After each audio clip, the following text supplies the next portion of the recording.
So guys, right now there's a chance you could be saying, Brian, you sure do look really tired. And that's probably because for the last 8 days I've been well, really the last 2 weeks, I've been to St. Louis, LA, Chicago, and then finally back home and been all over the place. So I got home really late last night, didn't get to bed till about 2 a.m., was up this morning at about 6:30.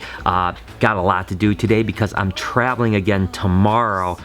It never ends, but one of the things I have to do today is put all the snakes away that we had at the Chicago Reptile Show. So there's a big process involved. I'm going to just share it with you guys, but a lot of work to do and get some rest tonight for another travel day tomorrow. Okay, so we are back from the show, obviously, and like I had mentioned, we have to put animals away, and these are the animals here that were in displays right here to give you guys an idea, but there's a couple things that I have to consider.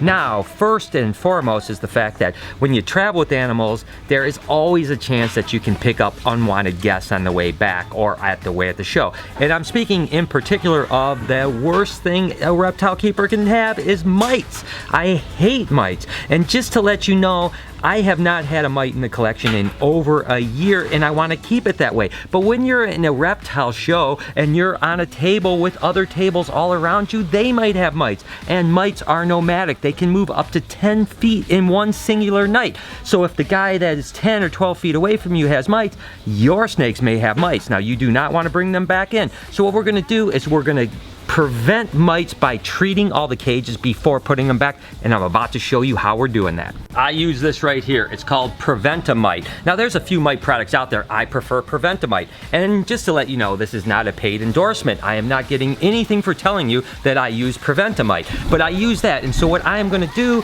is spray all the cages. Now let me show you what I mean by that. See all these pink tags here?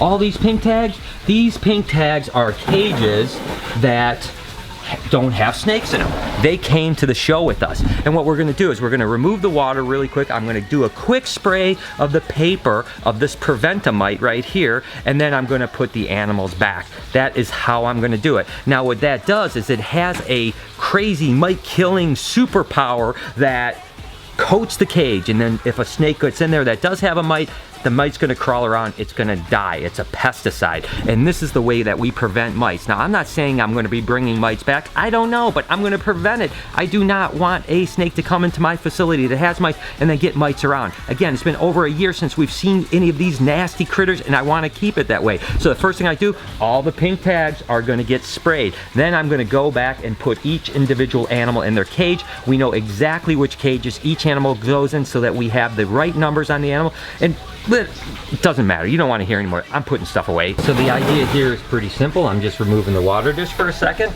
I'm just doing a really quick, letting the kind of dust settle, you know, so all those fumes go down. Once they're down, I'm putting the water back in, and I'm shutting the cage, getting ready for the snake. Mites, mites, go away.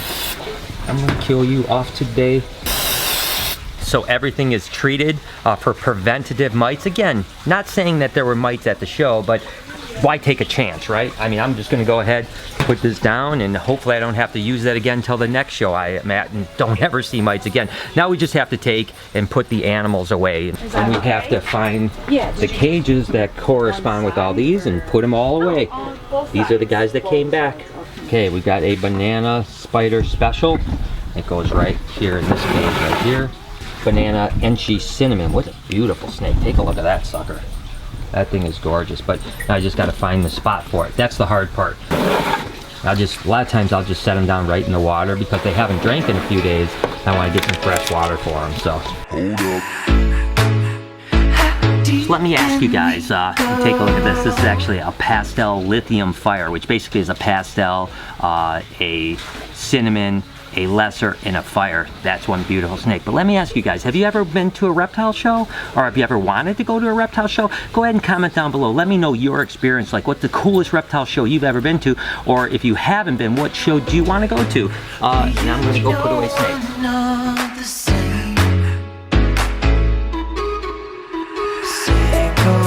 You know, me and Lori have been going to shows for probably, what do you think, 28 years? Too many years.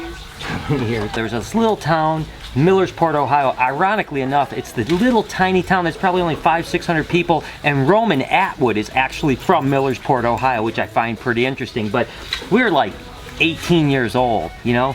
That means that was like almost 30 years ago. And there's been some pretty cool times, right, Lori? Yeah, sure. Yeah, so there used to be the biggest show in the whole country. Used to be in Orlando, Florida. Now it's in Daytona, and it's not really that great of a show anymore. But back in the Orlando days, not only was it super cool because there was just thousands and thousands of people that came and you made tons of money, but it wasn't about the money, it was just about the experience. It was so incredible. And it was right across the street from Universal Studios. It was in a place called the Twin Towers. And you know what was cool is that after each show, we would just run around and go to all the theme parks and have a great time. And boy, times were different back then. You know, it was definitely crazy. You know, we'd pack up a little minivan just full of snakes and travel 20-something hours to get to Daytona, or Orlando, I should say. And then we just, you know, have the time of our lives. You know, it was definitely interesting. But there's no doubt that. The time of our lives. The time of our lives. You know, the reptile shows really aren't what they used to be, because really, you know, again, they used to be almost more social than actual business, believe it or not. You go there and you just hang out, and the parties were till like 4 in the morning, and you just see all the people that you really love to see, and it was such a good time. And not that it's not a good time now, but it certainly has changed quite a bit. There's more competition, there's more kind of, you know, backstabbing and political talk. And you guys commenting about the reptile shows you've been to or what you want to go to? I want to still hear it. I forgot to tell you that when I was talking about the political stuff and all the craziness that happens, Lori didn't go with me to the Tinley Park show, and the rumors that were going around was that me and Lori were no longer together, that she had left me or we had broken up or something like that. So we're together. So there you guys go. So that's to all you rumor mill people. Don't believe what you hear. It's amazing. Every day that goes by, I hear something absolutely insane about myself, and some of it may be true. I have no idea, but most of it's not. Trust me. So.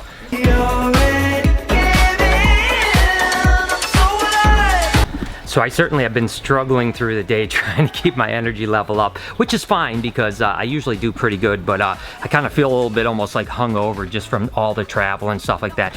That being said, I got all the ball pythons put away, all colubrids are put away. Jessica is working on the leopard geckos now. Matter of fact, we'll go check in on her real quick.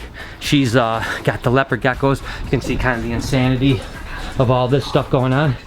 Putting geckos away. And you know, what better thing to do when you're absolutely exhausted than hit the gym? So I'm gonna go hit the gym. Again, I've gotta leave tomorrow for a really just quick one-day trip up north to the Upper Peninsula of Michigan at 4 a.m. So I'm gonna go hit the gym, then I'm gonna come back, close things up, and try to get some rest tonight, because I certainly need a little family time. Will be awesome. It's been like 8 days since I've seen my family for any length of time. So okay, off to the gym.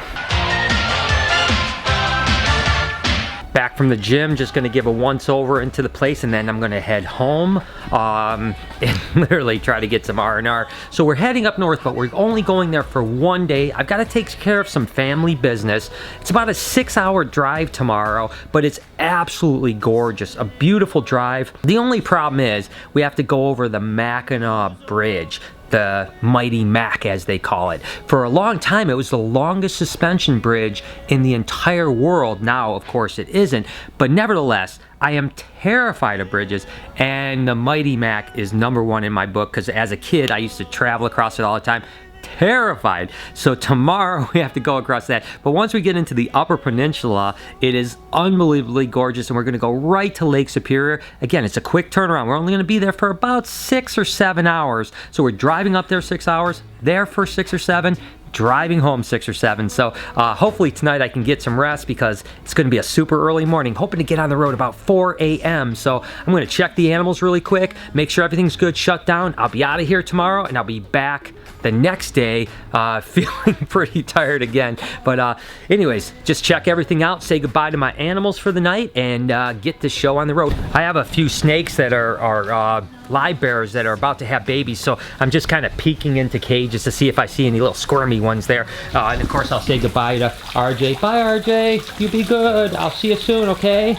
Well, let's say goodbye to Sunshine. Sunshine, oh, I'm gonna tell you guys, this is a little teaser here. I'm gonna tell you guys when I get back what I decided on a name for my big reticulated python. You guys helped me. I think you guys did over 1,000 names, but there were a few names, about 5 names that were really reoccurring that I really liked, and I've decided, so stay tuned, because I'm going to tell you what I named my girl, and show you guys helped me out a lot, so thank you so much. But anyways, so if you ever wonder what I'm filming with, I'll show you kind of the gear that I use all the time. Of course, I have my camera bag here that's got like some lenses, a bunch of extra batteries, a whole bunch of stuff like this. This is my drone. This is an Inspire 1 drone. Of course, a controller over here. This is my handy, really time-lapse camera, and I do use it for vlogging a lot. This is a Canon G7X Mark II. It's great for real quick vlogging, you know, on planes and all that stuff. It's also great for time-lapse. That is the gear that I'm going to be bringing to this trip, and so that's it. Packing this stuff up into the van, or into the truck, and I'm heading home, spend a few minutes with my family, go to sleep early so I can get up about 3:30 and hit the road.